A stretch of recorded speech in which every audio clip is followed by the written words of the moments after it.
Hello and welcome to the Craft Beer Corner. For today's beer review, we're jumping in yet again to a new to me brewer. And this one today is Kent Falls Brewing Company. They're based in Kent, Connecticut.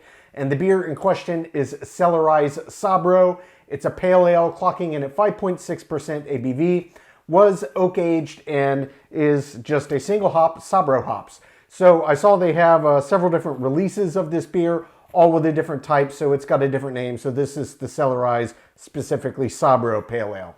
So always awesome to jump in to a new brewer. I love trying out new brewers and supporting smaller craft breweries. Label art on this one, just a clean design. It's got kind of a funky eye and kind of a pale green background. Not too much to talk about there, but a pretty good clean design. Easy to read.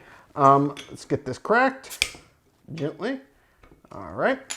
And we've got our nice tall all-purpose glass. This should work well for a nice pale ale. So we'll get that poured right in. Oh yeah, indeed a true pale ale. That nice pale yellow color that I know and love. All right. I'm going to slow that down. We may be able to get the whole beer in there, but there's really no point in going overboard. So visually, yeah, absolutely. This is a very bright, pale yellow, golden color as you would expect to see in a pale ale. Very active in terms of carbonation, and I can tell you it also has a relatively pronounced aroma. Even as I was pouring this foot and a half away from that glass, I was really getting nice hop notes coming out of it. But yeah, visually, very, very active. It's mostly kind of medium-sized bubble, so I don't know how long that head will last, but it did form a nice one to start, nice and creamy, so we're gonna get right up and see what this smells like. Yeah, oh yeah. That smells really, really nice. So the underpinnings of this really coming through on the nose. Number one, it's quite clear. Number two, you really do get an equal kind of part balance between the Sabro hops and also the underlying malt bill. And I'll start with the malt bill. Malt bill on this one is almost akin to kind of the aroma you might pick up on a Goza. It's got this underlying kind of baked good to it. A little bit of a bready-like quality, almost doughy, and some kind of toast and cracker kind of aromas coming off of it on the malt bill.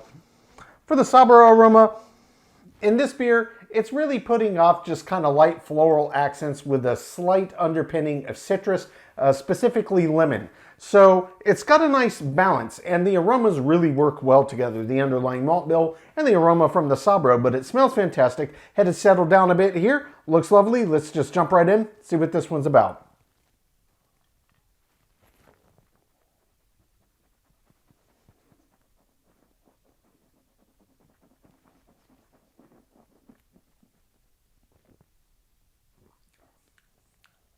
Ooh. Okay, so this beer is very, very sour. I did not expect that. So I don't know if they open air fermented this. Let me check on the back. Single hop pale ale, aged in oak, farms yeast culture, dry hopped for bottling, unfiltered, unpasteurized. Yeah, so, and bottle conditioned. So I'm guessing that their farm yeast culture, like a classic farmhouse ale, that's going to be the yeast culture that they got directly from their own environment. So just like you would find in a classic farmhouse style ale, it's going to be this underlying yeast strain that's going to sour. Lactobacillus could be mixed in there, could have some Brettanomyces, but regardless, yeah, it's a pale ale, but it's in a completely different direction than your average pale ale.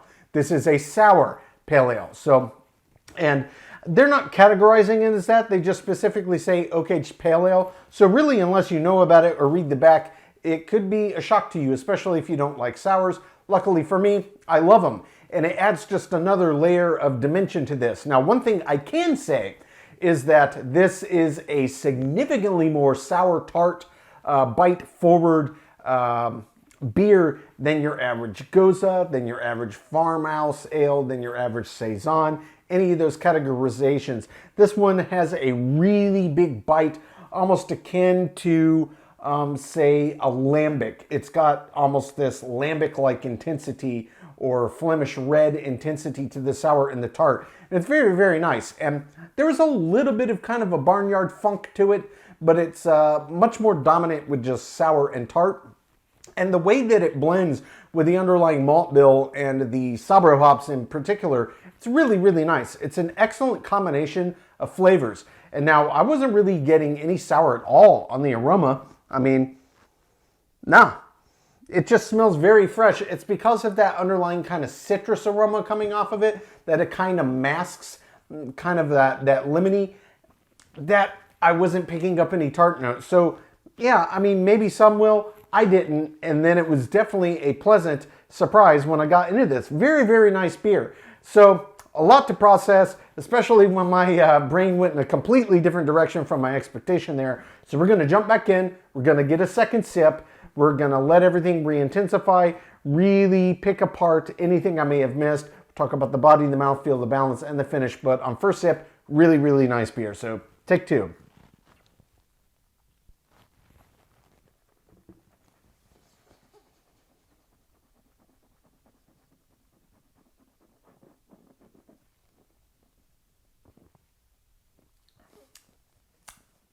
Big sharpness right up front. And it almost tastes like a cross between citrus and berries and melons. Like just a big pile of a bunch of different fruit flavors rolling around. And the pale ale side of it really comes from, at least the hop aspect of it, really comes roughly 3, 4, 5 seconds after you swallow. You start to get this underpinning of slight earthy bitters. And yeah, there's this nice kind of floral bite to this. There's almost a slight herbiness to it. And that could be coming from the yeast strains, could be coming from the hops, but they really blend well together. And then underneath all of that, there's still this really excellent underpinning of a big, bold, classic pale ale malt bill. So you do get a lot of these kind of bread and cracker and crumb-like flavors that pop through the profile as well as they did in the aroma. So very, very well balanced in terms of what's happening here. In terms of body and mouthfeel, this is not a particularly heavy beer. I would say really it's just medium. It's a solid round medium, which is more or less what I expect for a pale ale sitting right around 5.5%. This is 5.6. But yeah, it's a nice body. It's got the right weight to it. It's not light, it's not heavy. It's just right in the Goldilocks zone for what you would expect. Mouthfeel, same story here. And really the only notable thing to talk about that's a bit of a deviation from the norm for a standard pale ale is that because this does have a good kick of sour, yes, there is a drying effect on this one. And this one does kind of hit right on the tip of the palate. Takes about 15 seconds before that starts to open up. And it's not super, super dry. We're not talking brute here. But yeah, there is a definite and noticeable drying effect on the palate. Not the norm of the pale ale, but since this is kind of a soured take on a pale ale, yeah, it's very, very nice. In terms of the overall balance of what they did with it, I love it. Maybe some would say it's a bit bold on the souring, but look, it's yeast, it's a natural thing. You never know how it's going to impact. I like it. It takes a pale ale, which is already a nice style, adds another dimension, and I think in this specific beer, it works very harmoniously together.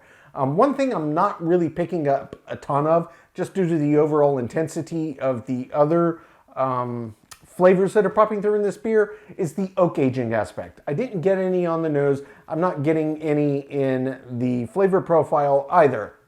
And that's fine. I'm sure that it played its part here. It's just with these big, bold, in-your-face aromas and flavors, it's really hard to pick out. Oak can be subtle. There are specific beer styles that works a little better on, like a standard pale ale actually, or even an IPA or a lighter kind of brown or a lager. You would much more clearly be able to pick it out. But with this souring on top of this beer, it's just a little too intense to pick up the delicate nuances that the oak aging might impart. In terms of the finish, this is not a super bitter forward pale ale. Indeed, maybe my perception, I would say IBUs are in the 15-ish range, 15 to 20. Not over the top, not particularly bitter enough to let you get a nice up. Yep, there they are. But they're not the star of the show in this pale ale. And indeed, as you might expect, since this is soured and it dries out and it doesn't have a big hop bittering pungency, this does not have a ridiculous finish. I would say in general, it's probably just a little bit longer than your average pale ale. Some pale ales can be extremely hop and bitter forward, but that's very much an exception than the norm. Compared to a normal standard pale ale, this is a little bit longer, but it's not like over the top. And really what drives it out is the intensity of that souring. It does linger on the palate, even though you do get that drying effect. It does linger for a fair bit of time before it finally backs out. But overall, very, very nice. I didn't expect it. Very welcome and pleasant surprise, and very delicious beer. I'm going to take my time, sip on this one, count my scores. When we come back, we'll get this beer ranked from top to bottom.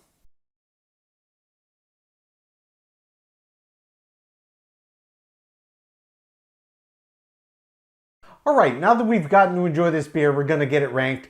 This was Kent Falls Brewing Company's Cellar Eyes Sabro, a pale ale that was oak aged and also brewed with wild yeast strains. This one clocked at 5.6% ABV.